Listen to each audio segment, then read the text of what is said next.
ऐसा बाप नहीं चाहिए। एक बड़े शहर में रतनलाल अपनी बेटी संध्या और छोटे बेटे कुणाल के साथ रहता है। रतनलाल बहुत गरीब है और शराबी किस्म का आदमी है। वो रिक्शा चलाकर अपना जीवन यापन कर रहा है। रतनलाल एक अधेड़ उम्र के आदमी योगेश्वर को कभी कभी अपनी रिक्शा से मार्केट या मंदिर छोड़ता है और कभी कभी बाजार से उसका सामान भी ले आता है। एक दिन रतनलाल योगेश्वर से कहता है, साहब, आपके पास गाड़ी है, फिर भी आप कभी कभी रिक्शा से क्यों जाते हो? इन शहर की गलियों को आराम से देखना मुझे बहुत पसंद है। ठीक है साहब, मैं चलता हूं, कल फिर आऊंगा। अरे रतनलाल, रुको तो। मैंने सुना है कि तुम अपनी बेटी को कुछ पैसों के बदले किसी को दे रहे हो। अभी किसी को बेचे नहीं तो क्या करे साहब। एक छोटा बेटा है, उसको पढ़ाना भी है, उसकी देखभाल भी करनी है, और अगर मैं बेटी को घर में रखूंगा तो उसकी शादी कैसे करूंगा साहब। तुमको कितने पैसे मिल रहे हैं? अब 50,000 साहब।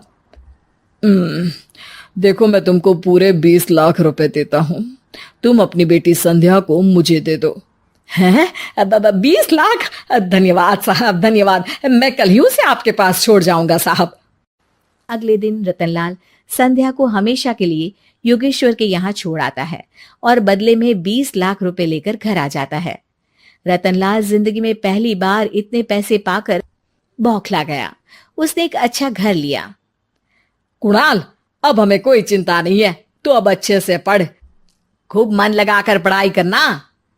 पापा, मुझे पढ़ाई करना अच्छा नहीं लगता। अरे तूने अगर ज्यादा बकवास की ना तो बहुत मारूंगा।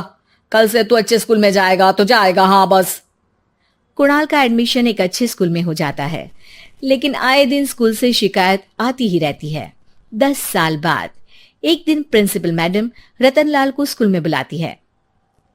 रतनलाल, आपका बेटा कुणाल बहुत आवारा हो गया है और ये बिल्कुल भी पढ़ाई नहीं करता है, बल्कि उसका दिमाग गलत कामों में जा रहा है।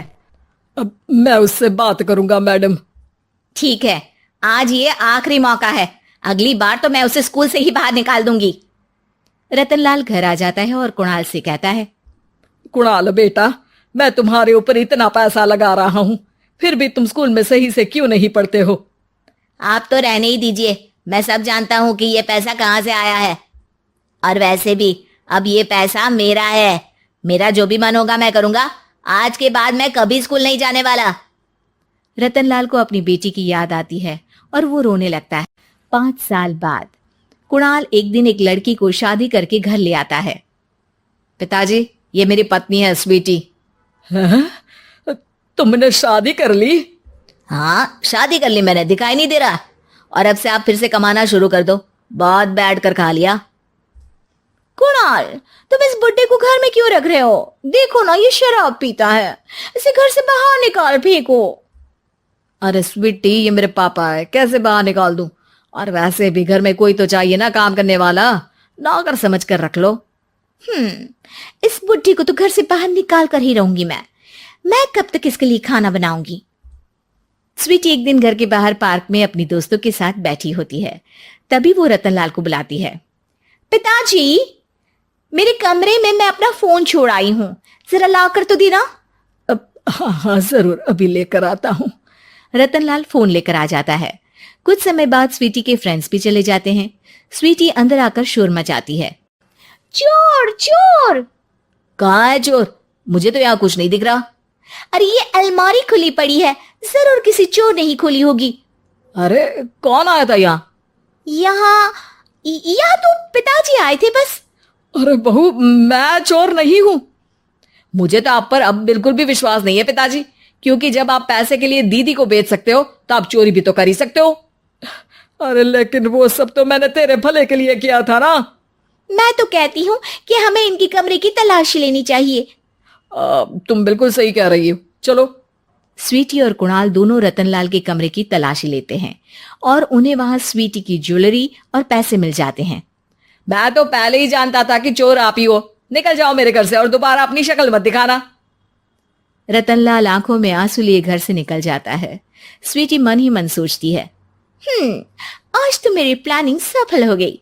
जैसा मैं चाहती थी ऐसा ही किया और बड़ी आसानी से उस बुड्ढी को चोरी का इल्जाम लगाकर घर से भगा दिया। रतनलाल की हालत अब ज्यादा खराब हो गई और वो सड़क पर बैठकर भीख मांगकर खाने लगा। एक दिन वहां एक गाड़ी आकर रुकी और सड़क पर बैठे सभी भिखारियों को अपने सेंटर ले गई। एनजीओ की मालिक संध्या एक एक करके सभी को सुविधा मुहैया कराती है। तभी उसकी नजर रतनलाल पर पड़ती है। पिताजी? संध्या तू? पिताजी, आपकी ये हालत कैसे हुई? ये सब मेरे बुरे कर्मों की सजा है जो मुझे मिल रही है। मुझे माफ कर दे बेटी।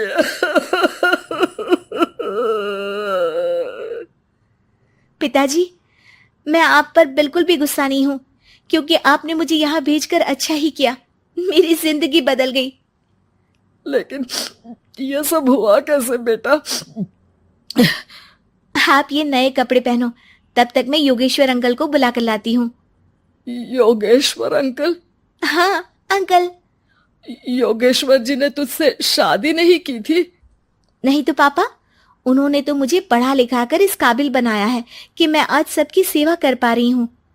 रतनलाल पश्चाताप करके रोता रहता है। तभी योगेश्वर भी वहां आ जाता है। रतनलाल जी, आपकी ये हालत कैसे हुई? इतने सारे पैसों के बावजूद भी?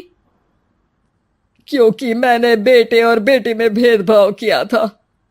लेकिन आपने ये कैसे किया? मुझे ये जानना है, बताइए। सालों पहले जब संध्या छोटी थी, तब मैंने एक बार एक आदमी से तुम्हें बात करते हुए सुना था, जो कुछ पैसों में संध्या को तुमसे खरीद कर शादी करना चाहता था। मैं उस समय एनजीओ में बच्चों के लिए ही काम कर रहा था और मैं किसी भी लड़की की जिंदगी खराब होते नहीं देख सकता था। इसलिए मैंने अपने जीवन की कमाई का एक बड़ा हिस्सा तुम्हें दे दिया था। सच में कितना गलत था मैं। मुझे माफ कर दो। अब आप दोनों मेरे साथ घर चलो और आज मैं अपना सच्चा प्रायश्चित करना चाहता हूं। योगेश्वर और संध्या रतनलाल के साथ घर जाते हैं। स्वीटी दरवाजा खोलती है। चोर भिखारी, तू फिर से आ गया? चल भाग यहाँ से बुड्ढे। ये घर तुम्हारे बाप का नहीं, मेरा है। बाहर निकलो यहाँ से। रतनलाल कुणाल और संध्या को घर से बाहर निकाल देता है। योगेश्वर जी, अब ये घर आपका है और अब आप यहाँ एक और एनजीओ खोल सकते हैं। शायद अब ये सच्चा प्रायश्चित है। संध्या अपने पिता के गले लग जाती है।